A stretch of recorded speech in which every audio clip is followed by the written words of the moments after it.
Welcome back to Meena's crazy world. ఈ రోజు వచ్చేసి నేను మళ్ళీ ఇంకో టైప్ ఆఫ్ రాఖీతో నేను వచ్చానండి. అది కూడా మనం ఫోటోతో రాఖీ ఎలా తయారు చేసుకోవాలనేది నేను ఇప్పుడు మీకు చూపిస్తానండి. అండ్ అంతకన్నా ముందు ఫ్రెండ్స్, మనం ఇలాంటి పాస్పోర్ట్ సైజ్ అనేది మనం ఫొటోస్ తీసుకోవాలండి. ఇలాగా చూస్తున్నారు కదా, ఇలా పాస్పోర్ట్ సైజ్ అండి. మీకు నచ్చిన ఫోటో అనేది మనం పాస్పోర్ట్ సైజ్ తీసుకుంటే మనకి ఫోటో రాఖీ అనేది బాగా వస్తుందండి. ఇది చాలా బాగుంటుందండి. తయారు చేసిన తర్వాత కూడా చాలా లుక్ అనేది లుక్ వైజ్గా చాలా బాగుంటుంది. ఇది ఎలా చేసుకోవాలో ఏంటనేది నేను ఇప్పుడు మీకు చూపిస్తానండి. అండ్ అంతకన్నా ఫ్రెండ్స్, ముందు మన ఛానల్ కనుక ఫస్ట్ టైం కనుక చూస్తున్నట్టయితే సబ్స్క్రైబ్ చేసుకుని దాని పక్కనే ఉన్న బెల్ ఐకాన్ క్లిక్ చేస్తే నేను చేసిన ప్రతి వీడియో కూడా మీ వరకు వస్తుంది వెంటనే. అండ్ ఈ వీడియో కనుక మీకు నచ్చినట్లయితే ఒక లైక్ అనేది ఇవ్వండి. అండ్ మీ ఫ్రెండ్స్కి వాళ్ళకి యూజ్ అవుతుందంటే కంపల్సరీగా షేర్ అనేది కంపల్సరీగా చేయండి. ఇంకా ఏమాత్రం ఆలస్యం చేయకుండా మనం రాఖీ అనేది ఎలా స్టార్ట్ చేయాలో చూసాం.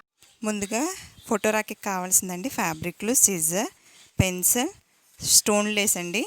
మనకు నచ్చిన కలర్స్ ఉంటాయి. స్టోన్ లేస్ మెయిన్గా కావాల్సింది ఫోటో అండి. పాస్పోర్ట్ సైజ్ ఫోటో, మనకి నచ్చిన ఫోటో అండి.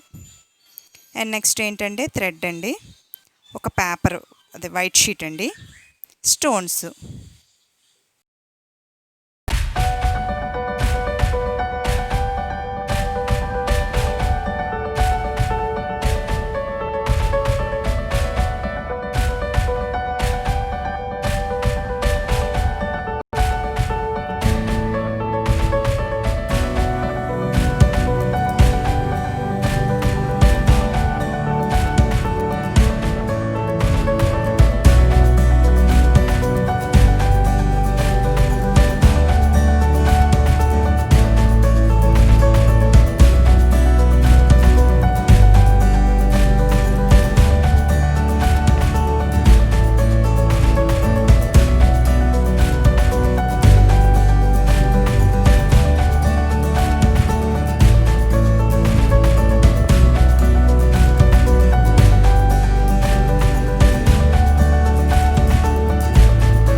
సో ఫ్రెండ్స్ చూసారు కదండి రాఖీస్ అనేవి మనం ఎలా తయారు చేసుకోవచ్చండి. నేను ఈ మోడల్ ఒకటి చూస్తున్నారు కదా, ఇలాగా నేను 3 చేసుకున్నానండి. ఎందుకంటే మా ఇద్దరు పిల్లలు, మా చెల్లిగారు బాబు ఒకడు, మా బాబు, అక్క వాళ్ళ పాపలు అనమాట ఇద్దరు. మొత్తం వాళ్ళ 5గురు ఫొటోస్ కూడా నేను ఇలాగా పాస్పోర్ట్ సైజ్ తీయించానండి. అక్క వాళ్ళ పాప, పెద్ద పాప, చిన్న పాప అండి, మా బాబు, పెద్ద బాబు, చిన్న బాబు, చెల్లెల బాబు అనమాట. వీళ్ళ 5గురు ఫోటోలు కూడా నేను ఇలాగ పాస్పోర్ట్ సైజ్ తీయించి ఇలాగండి. ఇవి నేను రాఖీకి మా పిల్లలకి కట్టిస్తానమాట, అక్కల పిల్లలతో నేను ఇలాగా చక్కగా స్వీట్ మెమొరీ కింద ఇలాగ ఉంటాయండి. రాఖీస్ కూడా మనం పడేలేము, జాగ్రత్తగా దాచుకుంటామండి. ఇలా చేసుకుంటే కనుక చాలా బాగుంటుంది. మీరందరూ కూడా కంపల్సరీగా ట్రై చేయండి, చాలా బాగుంటున్నాయండి రాఖీస్ ఇవి. బయట కొనే కన్నా మనం ఇంట్లో చేసుకుంటే సెల్ఫ్గా చేసుకున్నామన్న ఒక సెల్ఫ్ సాటిస్ఫాక్షన్ అనేది ఉంటుంది కదా. కంపల్సరీగా మీరు అందరూ కూడా ఖచ్చితంగా ట్రై చేస్తారని నేను అనుకుంటున్నానండి. అండ్ మరొక్కసారి మళ్ళీ చెప్తున్నానండి, మన ఛానల్ ఫస్ట్ టైం కనుక చూస్తున్నట్టయితే సబ్స్క్రైబ్ చేసుకుని దాని పక్కనే ఉన్న బెల్లో కనుక క్లిక్ చేస్తే నేను చేసిన ప్రతి వీడియో కూడా మీ వరకు వస్తుంది వెంటనే. అండ్ ఇంకా మంచి మంచి డిఐవైతో నేను మళ్ళీ మీ ముందుకు వస్తాను.